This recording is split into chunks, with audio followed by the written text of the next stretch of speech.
Muy bien, 24 de noviembre, edición de la mañana de Comercio TV, Ali. Muy buenos días con todos ustedes, amigos televidentes. Gracias por acompañarnos para que estén informados aquí en Nueva Hora de Noticias. Hay una hora de noticias políticas. Exactamente, así que esté atento a toda la información que se genera. El cielo azul en Quito. Estamos bastante frío. 8 grados centígrados. Muy fría la ciudad, así que por favor salga con una buena chompita porque el frío está terrible. Pero más adelante el calor va a estar intenso. Eso no salva a nadie. Quito tiene un clima de esos complicados. Bueno, no importa, vamos a empezar con la información. Empecemos. Le contamos que el primer mandatario Lenín Moreno solicitó la renuncia del gobernador de Napo tras una demanda contra un periodista. Este y otros puntos fueron abordados por el jefe de Estado en un programa radial. Fue en el programa radial De Frente con el Presidente que el primer mandatario Lenín Moreno se refirió a varios temas. Sistema único de compras. A la posibilidad de una compra única, a la posibilidad de un operador internacional que sería contratado por concurso y que sería quien haga el trazamiento, que coordinaría prácticamente toda la compra de medicamentos, sería la responsable de que el ciudadano tenga un registro en el cual conste su receta y que con solo acercarse a cualquier farmacia en el Ecuador, ella le proporcione el medicamento adecuado. Instituto de Investigación Biológica Leopoldo Izquieta Pérez. Vuelve a funcionar, pero claro está, no podrá hacerlo en las mismas condiciones que tenía anteriormente. Estará incluido la ARSA, estará incluido el INSPI dentro de este instituto que prácticamente va a ser el órgano rector. Renuncia del gobernador de Napo tras demanda a periodista. Desde su categoría de ciudadano podrá seguir todos los juicios que quiera, pero como representante de una política de gobierno de tolerancia y de respeto no puede hacerlo. El día de hoy será cambiado el señor gobernador de Napo. Durante el enlace, el primer mandatario además dijo que se mantendrá en la lucha contra la corrupción. Informó Marilyn Jaramillo. Las calificaciones de méritos en el concurso de jueces de la Corte Nacional de Justicia cuentan con más críticas que halagos. La más baja no llega ni a un punto, mientras que la más alta es sobre 20.5 sobre 25. Veamos. Quizás más de uno, que tuvo acceso a las calificaciones de méritos como parte del concurso para jueces de la Corte Nacional de Justicia, se pudo haber quedado con la boca abierta, ya que estas van, la más baja, de 0,77, que obtuvo un postulante que quiere llegar a la sala de lo penal, penal militar, penal policial y tránsito, hasta la más alta, 20.5, para la sala laboral, puntaje sobre 25. El constitucionalista Ismael Quintana cree que esto es resultado de las críticas con que arrancó el proceso. La acreditación del título de tercer nivel. Por ejemplo, yo ahí encuentro cosas tan irregulares como el hecho de que se le asigne puntaje a uno distinto a otro cuando el título es el mismo, es decir, abogado, título de tercer nivel. ¿Qué estamos sopesando? Tal vez la calidad de la universidad de la que proviene el título, pero eso no se indica. Darío Paladines, en representación de la Veeduría Ciudadana, tiene la misma preocupación. Ya han pedido cuentas al comité de expertos encargado de la selección y designación de los jueces. Ese es precisamente el requerimiento que nosotros como Veeduría Ciudadana hemos solicitado. Saber, se emita un informe con lo que tiene que ver con la etapa de recalificación, para saber si efectivamente este comité ha realizado un proceso objetivo y transparente. De esta manera vamos a saber si obviamente no se benefició a nadie ni se perjudicó a nadie. Quintana sigue cuestionando la supuesta falta de transparencia, pero pone otra lectura sobre la mesa de discusión.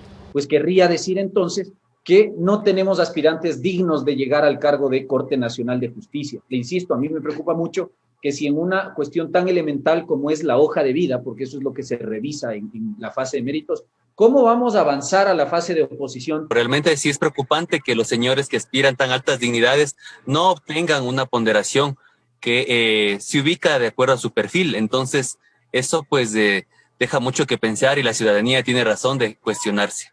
Informó Héctor Romero. Circa Sánchez, vocera de Álvaro Noboa, anuncia el inicio de acciones legales contra el Consejo Nacional Electoral por no inscribir la precandidatura del empresario. Al respecto, el CNE insiste que esta se presentó de forma extemporánea. Esto mientras que el Tribunal Contencioso Electoral tiene recursos pendientes por resolver. La posible participación en la contienda electoral del 2021 de Álvaro Noboa ha generado más de una interrogante. José Cabrera, consejero del Consejo Nacional Electoral, hace referencia a la resolución emitida por el Tribunal Contencioso Electoral con fecha 30 de octubre de este año sobre el movimiento político Justicia Social, que auspicia a Noboa. Justicia Social perdió el registro de organizaciones políticas que posteriormente el Tribunal Contencioso Electoral les devolvió. Entonces, que les den las facilidades para que hagan las primarias o en el caso de listas que ya presentaron, que califiquen las listas que fue presentada por la organización política. Al parecer, para el consejero Cabrera, no hay que darle la vuelta al asunto, una vez que hasta el 7 de octubre, cuando feneció el plazo para el inicio del proceso de inscripción de candidaturas, Justicia Social no lo hizo. Esta organización política no cumplió con la inscripción, ni el binomio, ni candidatos a asambleístas nacionales. Análisis que tiene el respaldo de Carlos Aguinaga, expresidente del entonces Tribunal Supremo Electoral. Hay procedimientos, hay reglas que hay que cumplir. No es que él sale y difunde en redes y ya es candidato. Silka Sánchez, vocera de Noboa, arremete contra el CNE. Los que no han cumplido son los miembros del Consejo Nacional Electoral y vamos a presentar una denuncia.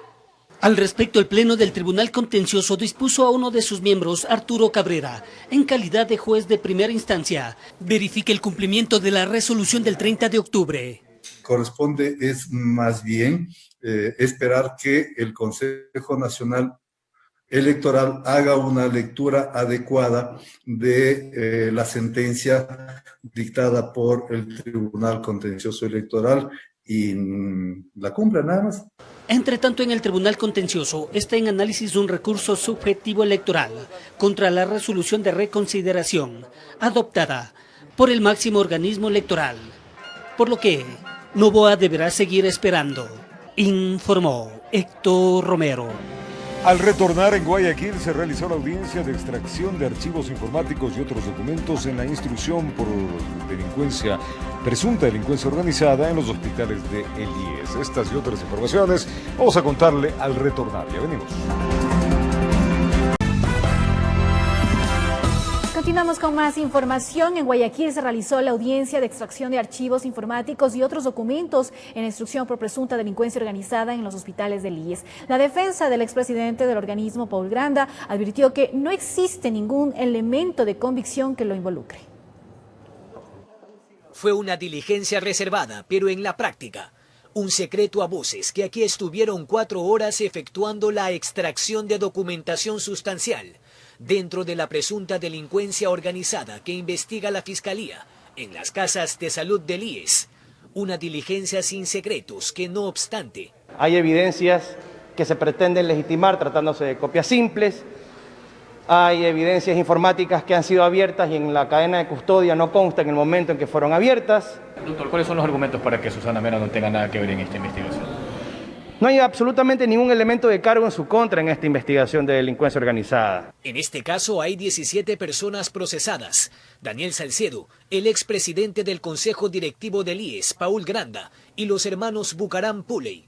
Varias cajas con documentos circulaban por los pasillos y ninguna compromete a Paul Granda, según su defensa. Pues se ha acreditado la nula participación del doctor Paul Granda dentro de los elementos que se pretende acreditar por parte de Fiscalía. Tras la excusa de la juez Yanela Noritz y la recusación de Ronald Guerrero, quien permanece en el programa de protección a víctimas y testigos, la juez Nelly Parrales instaló la diligencia. Simplemente la instaló y de ahí se fue y lamentablemente fuimos sujetos, eso sí, de los abusos de la fiscal nuevamente, porque ella fue la que quiso dirigir la diligencia. De manera paralela, el abogado de la pareja de Salcedo interpuso una acción legal dentro de la investigación por presunto fraude procesal.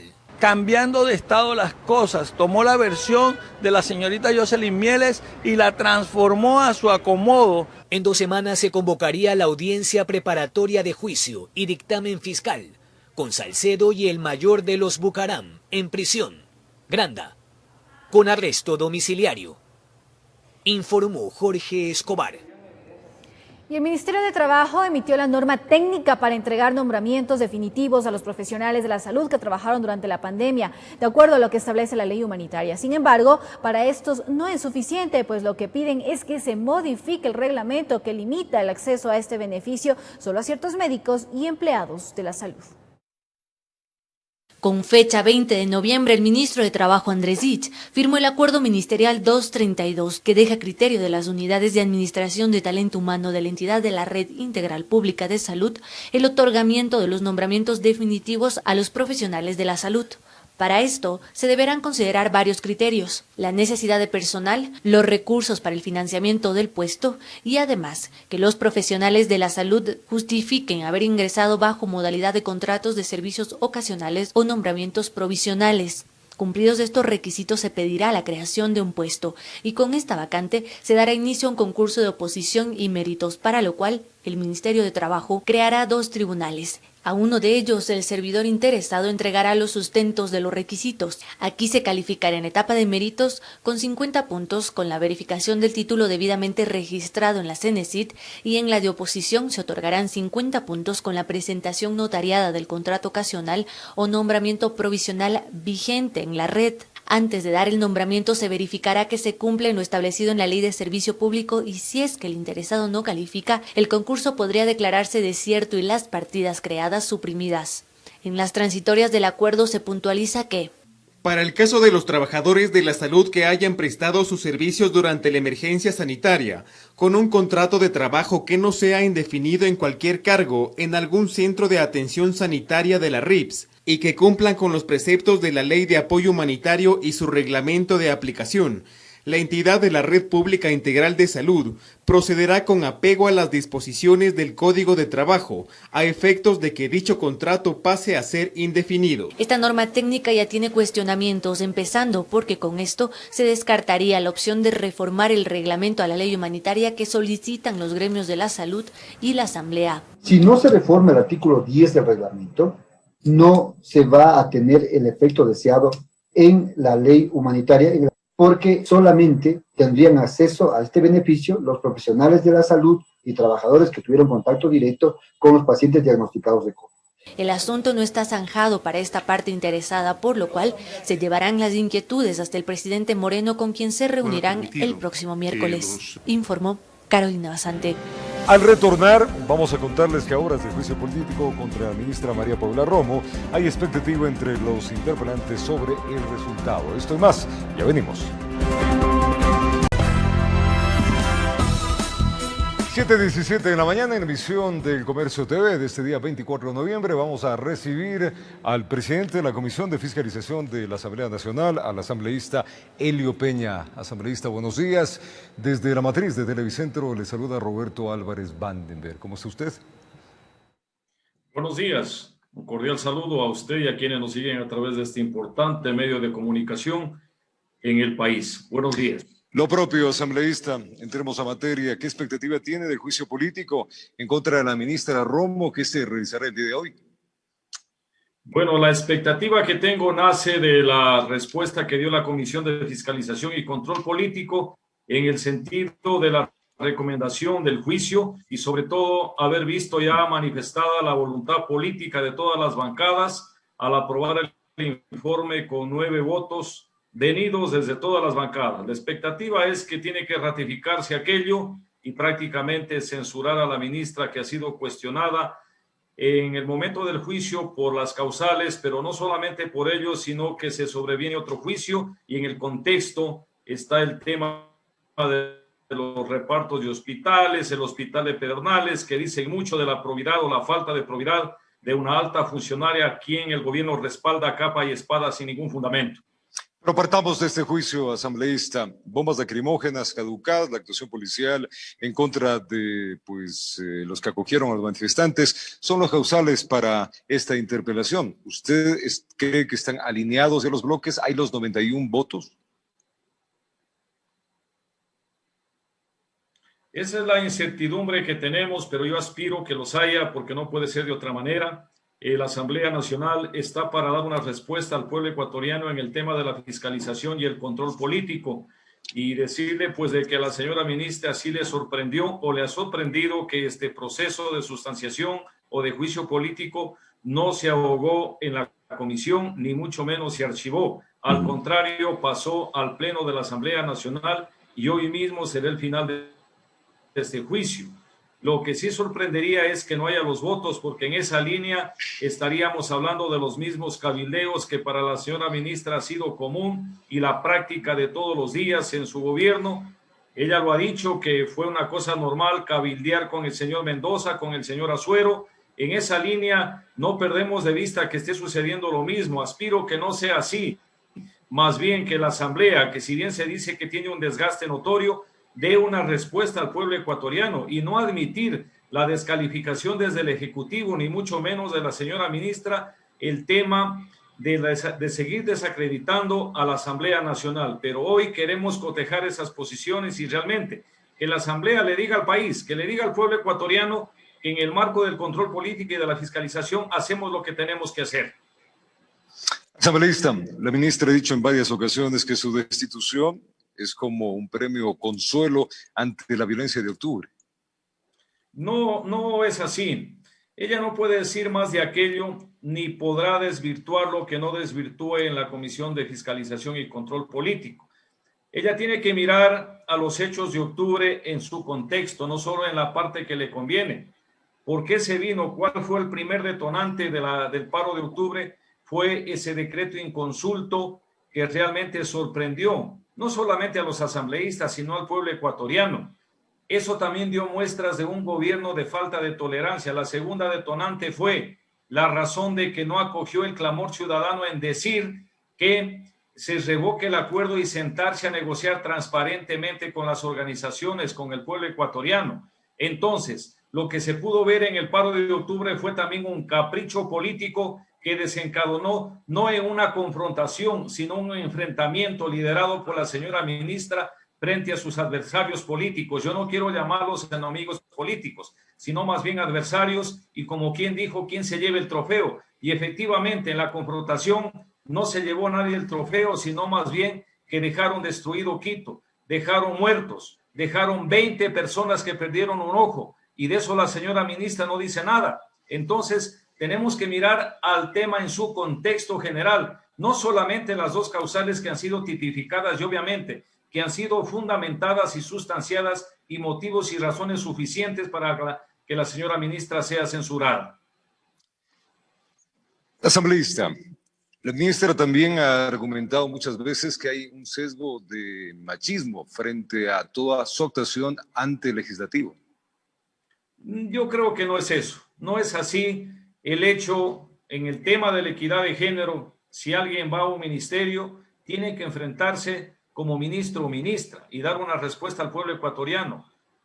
Yo como el que más rechazo toda actitud machista, yo sí predico y practico la equidad de género desde mi casa, desde la escuela, desde el colegio donde he tenido la oportunidad. Entonces, no hay ningún tipo de sesgo por el tema de la equidad, sino más bien por la falta de respuesta al pueblo ecuatoriano. Reitero, al tema de octubre hay que mirarlo en todo su contexto.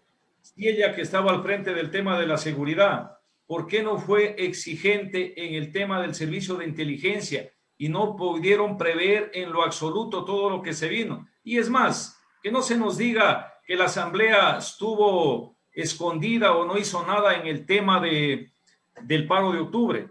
Estuvimos intercediendo ante el gobierno para que se revoque ese decreto. La ministra lo sabe, pero ella también sabe las razones por las cuales no le permitieron al gobierno revocar ese decreto y sentarse en un diálogo transparente a buscar las mejores alternativas ante la solución del problema. Pero eso no dice. Al contrario, reitero, hubo un capricho de enfrentamiento político, politiquero entre ciertos grupos que desencadenó haciendo un tremendo daño al pueblo ecuatoriano, pérdidas millonarias, pero de eso no dice nada la señora ministra. Ahora lo que se ha centrado es en tratar de enfrentarnos o confrontar Asamblea y Policía Nacional, cuando la policía no es sujeto de juicio político y es más, nosotros respetamos la institucionalidad de la Policía Nacional. Entonces, que no se nos venga a decir que el enfrentamiento es entre la Asamblea y la policía. Y es más, No queremos que se confundan las cosas. El juicio político es contra la señora ministra María Paula Romo,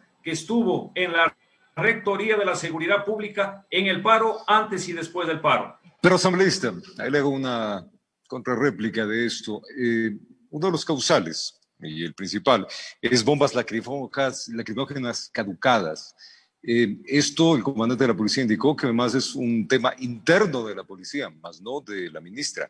Y también, pues, la ministra ha dicho que no puede estar atrás de la actuación de cada uno de los policías. Bueno, esa es una disculpa sin fundamento de la señora ministra. No, lo dijo el comandante, ¿no?, de la policía cuando salió con la ministra. Él tampoco puede decir otra cosa, porque usted ha visto que, y obviamente en lealtad a la señora ministra, tienen que articular, sobre todo tratar la defensa.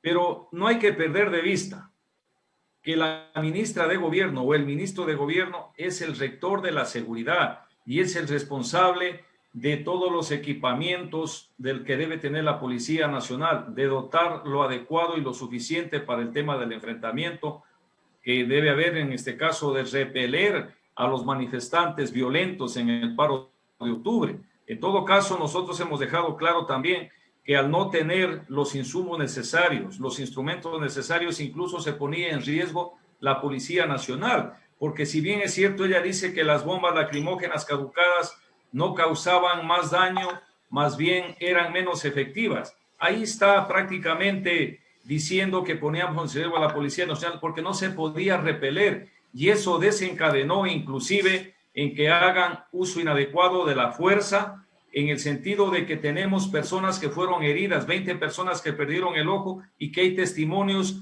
y evidencias que pudieron haber sido por el lanzamiento directo de aquellas bombas que según ella no servían. ¿Y eso es responsabilidad de la ministra asambleísta?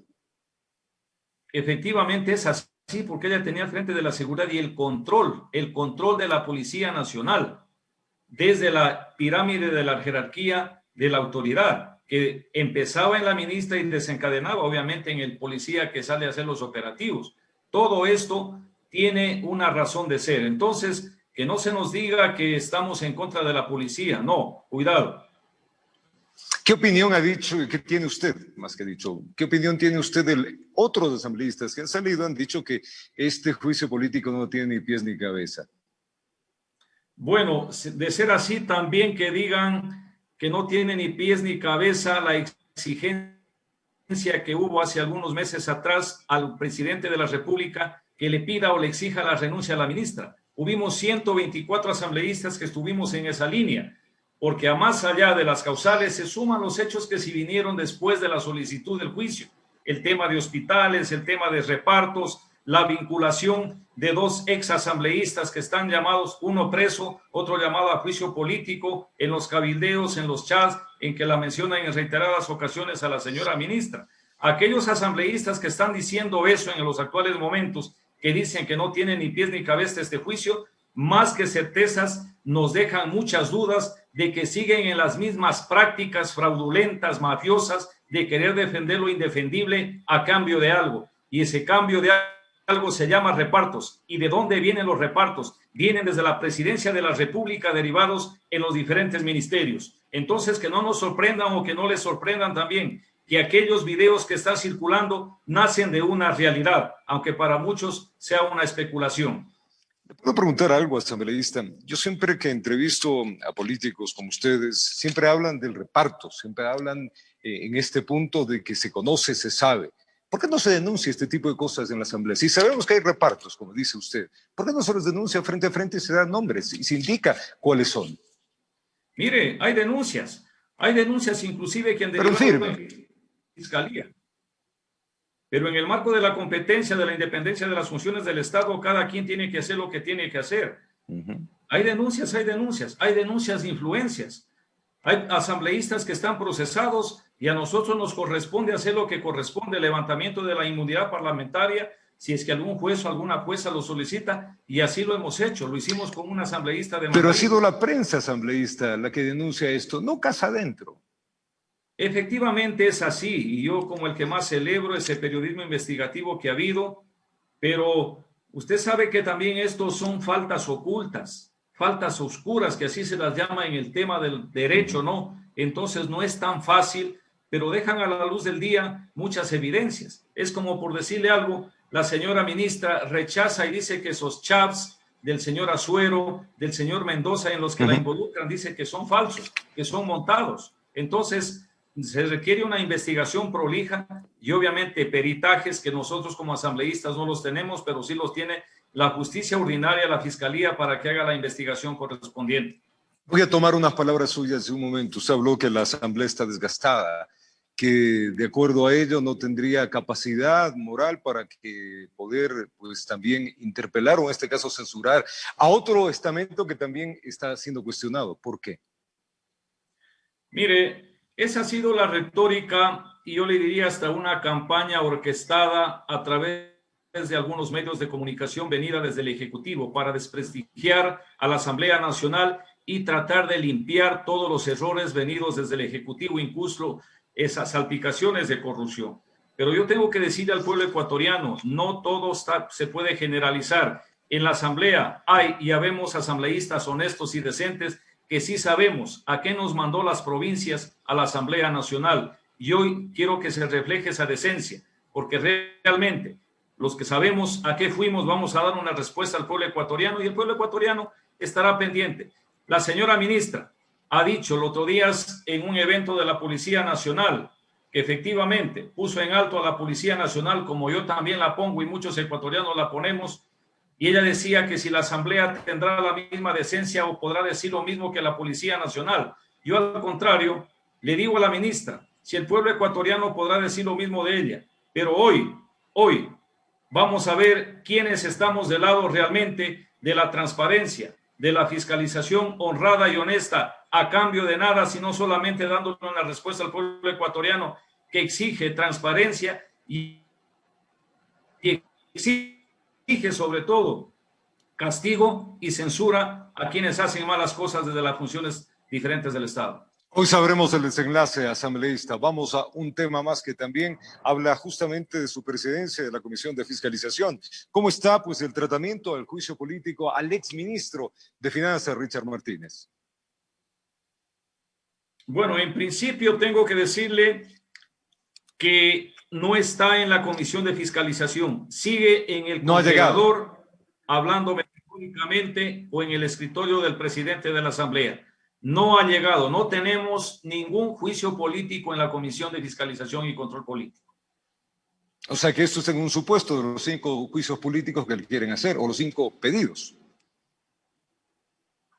Sí, efectivamente, no tenemos ninguno, sigue durmiendo en el sueño de los justos, e incluso el otro juicio de la señora ministra María Paula Romo, que ha sido por causales del tema de repartos de hospitales, tema de hospital de Pedernales, aún no llega a la Comisión de Fiscalización. Eso es importante que el pueblo ecuatoriano tenga claro, porque juicio que llega a la comisión nosotros lo sustanciamos en los plazos establecidos, que no va más allá de 25 días, porque esa es la responsabilidad que tenemos.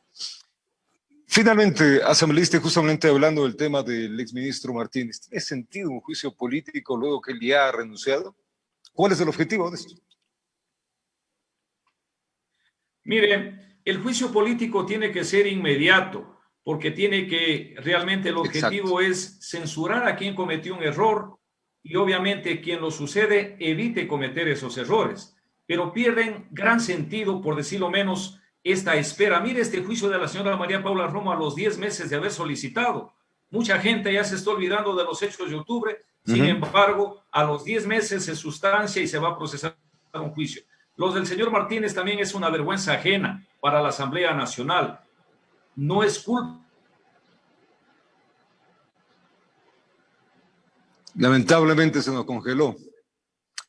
Se nos quedó lamentablemente el asambleísta Elio Peña, una verdadera lástima, estábamos en la parte final de esta entrevista. De cualquier manera, asambleísta, se nos está viendo, le mandamos un abrazo grande, pues nos ha comentado algunas de las inquietudes que teníamos sobre estos 2 puntos, los juicios políticos, el juicio a la ministra de Gobierno y también el posible juicio que he dicho que todavía no llega a la comisión respectiva. Tiempo de hacer una pausa, nosotros ya venimos con más.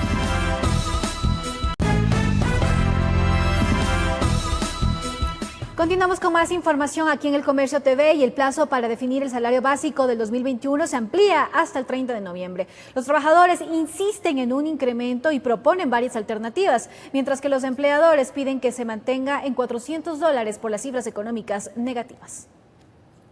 Por segunda ocasión, la reunión del Consejo Nacional de Trabajo y Salario se dilata. La sesión prevista para la mañana de este lunes se postergó. Quienes sí se reunieron fueron los trabajadores de varias organizaciones. Insisten en un incremento del salario y proponen alternativas. La corriente va en el ámbito de que sea un 20% el incremento del salario básico, de una media o un porcentaje que sea parecido en la región, que se ha subido en los demás países. Otra propuesta va en el torno de que el incremento sea escalonado.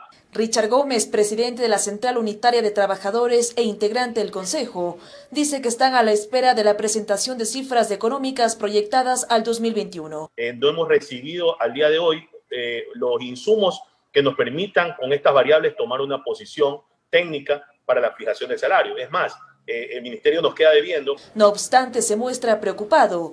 Cree que no se llegarán a acuerdos. Días anteriores, el ministro de Finanzas, Mauricio Pozo, indicó que no habrá un aumento. Yo creo que la línea del gobierno es que no haya consenso y que más bien queda potestad de ellos el poder definir el nuevo salario del 2021.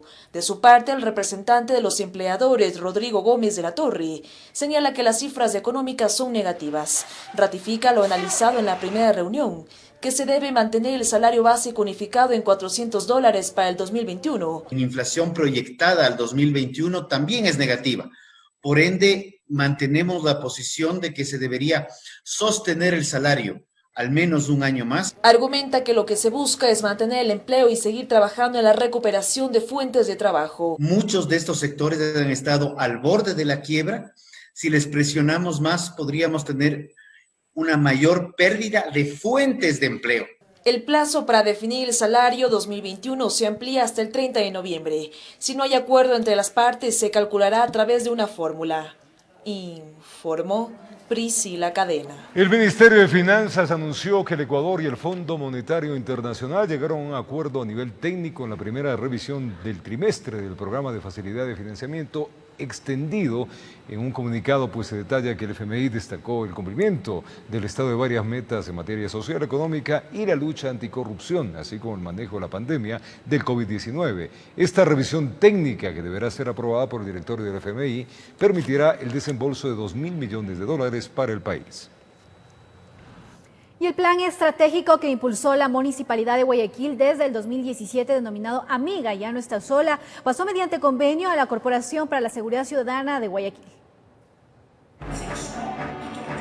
En su rendición de cuentas no dejaron de lado el caso Raquel, hecho generado en febrero de este 2020 y en el cual se dio a conocer la situación de una mujer quien fue rescatada tras permanecer 4 días sufriendo diversos tipos de maltrato por parte de su expareja. El proceso para Raquel la llevó a vivir una revictimización constante hasta que ella decidió retirar su acusación particular. Para los operadores de justicia, ellas a lo mejor lo merecieron. Para los operadores de justicia, todo queda en familia. Sin embargo, desde la unidad Amiga Ya No Estás Sola, aseguran que continuarán exigiendo que la Fiscalía actúe de oficio.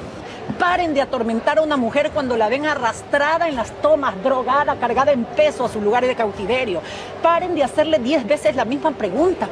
Es precisamente esta entidad que desde sus inicios en el año 2017 permitió que se brindara atención a más de 4.000 mujeres, se entregó 238 botones de pánico, fue posible el ingreso de 20 féminas a la casa de acogida y se logró un total de 14 sentencias ejecutoriadas en contra de agresores sexuales que aprovechaban las concentraciones en la metrovía.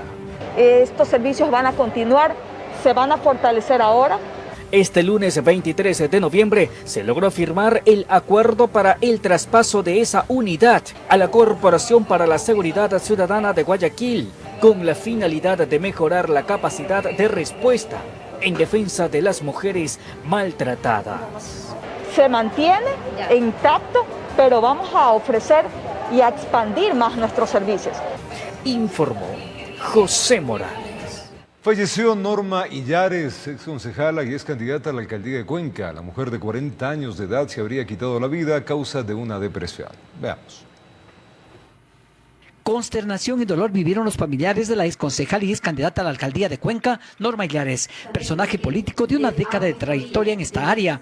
El fin de semana pasado, a eso de las 16 horas, salió de su casa ubicada en el barrio Bellavista Alto de la parroquia Sayausí a realizar una mudanza del ganado. Ella había salido a eso a las 4 de la tarde a una propiedad que tenía por el sector de Sayausí, y al no regresar a eso de las 6 de la tarde aproximadamente, los familiares se preocuparon de la situación. Al llegar al sitio encontraron el cuerpo sin vida de la señora exconcejal. La policía llegó al lugar para las diligencias de ley, muerte que se presume se dio a causa de un presunto suicidio por la forma en que fue encontrado su cuerpo.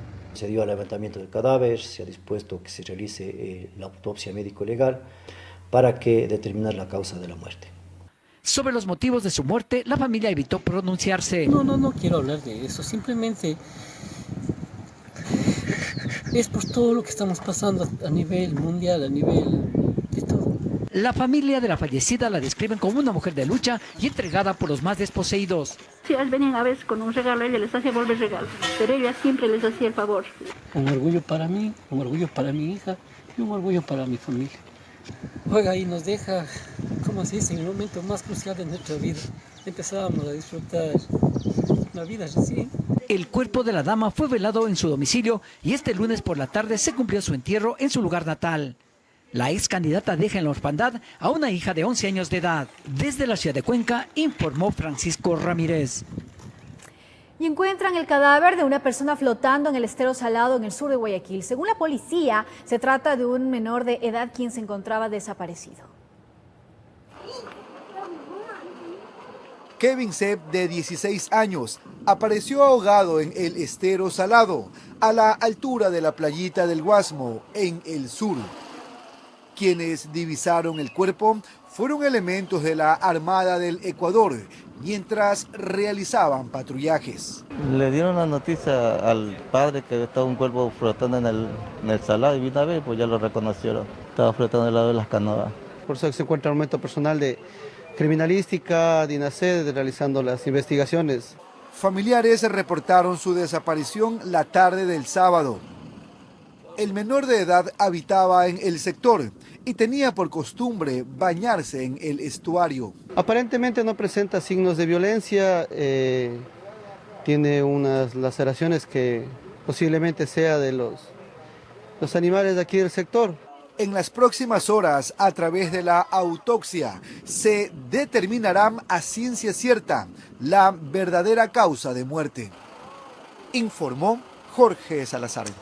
Detienen a 2 hombres acusados de cometer asaltos a bordo de una tricimoto. La captura se produjo en el cantón Durán, allá en la provincia del Guayas. La contamos. Uno de los detenidos se hacía pasar como conductor de la tricimoto y el otro fingía ser pasajero. De esta manera despistaban a sus víctimas para despojarlas de sus pertenencias en el cantón Durán. Mismos que fueron alertados por personas que vivían en el sector.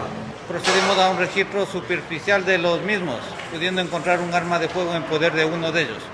Uno de ellos registra antecedentes penales por el delito de robo. Además, ya en la fiscalía realizó actos obscenos ante la cámara de este noticiero. Se encontraban merodeando por el lugar, en el sector de Durán, circuito Divino Niño, razón por la cual se procedió con el respectivo procedimiento y pusimos la orden de la autoridad competente. Informó Jorge Salazar. Y la familia del ciudadano albanés asesinado dentro de una vivienda en una urbanización en La Aurora, en el cantón Daule, pide protección y respuestas a la Policía Nacional. En este caso, ninguno de los sujetos armados están detenidos.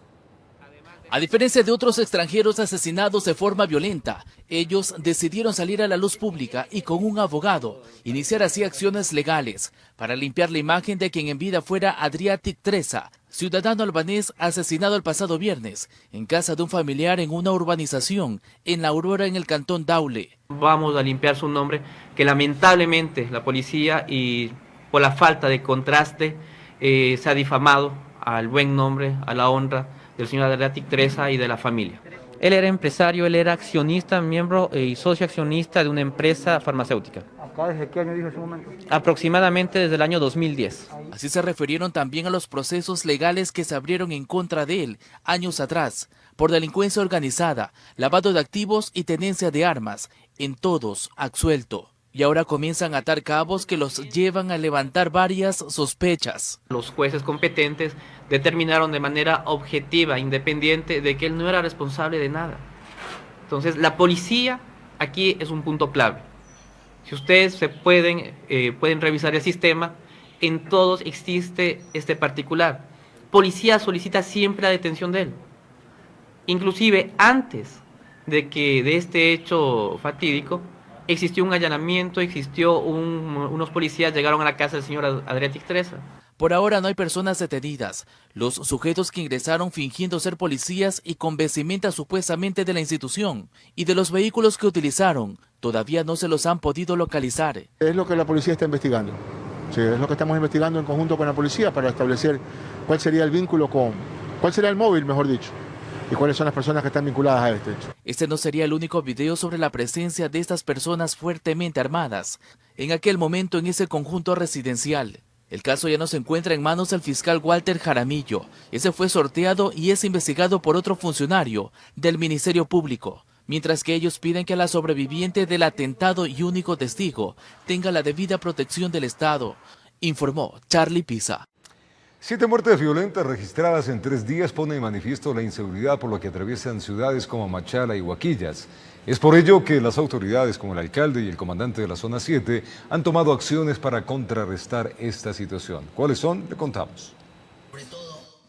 2 equipos especializados de la Policía Nacional llegaron a la provincia de El Oro, quienes se encargarán de contrarrestar la ola de muertes violentas que se están dando en la ciudad de Machala y el cantón Huaquillas. Estos servidores policiales fueron trasladados el día sábado desde la ciudad de Quito y la ciudad de Guayaquil, lo cual van a permanecer de manera perenne en la ciudad de Machala y también en la ciudad de Huaquillas. William Pozo, jefe de policía de la Zona 7 que comprende El Oro, Loja y Zamora, habló sobre el triple asesinato suscitado en el cantón Huaquillas. La autoridad reveló que se trata de enfrentamientos entre bandas rivales. Se trata única y exclusivamente de una pugna existente entre miembros de una misma organización criminal que se fraccionó.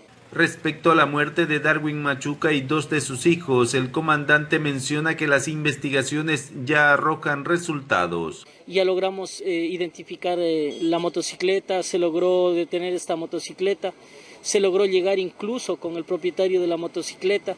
Entonces estamos trabajando en una línea de investigación muy técnica. Según datos, la provincia de El Oro contabiliza 85 homicidios intencionales hasta la actualidad, 12 más que el año 2019. La capital bananera es la más afectada con este tipo de delitos con 39 muertes violentas, seguida de la ciudad fronteriza con 20 casos.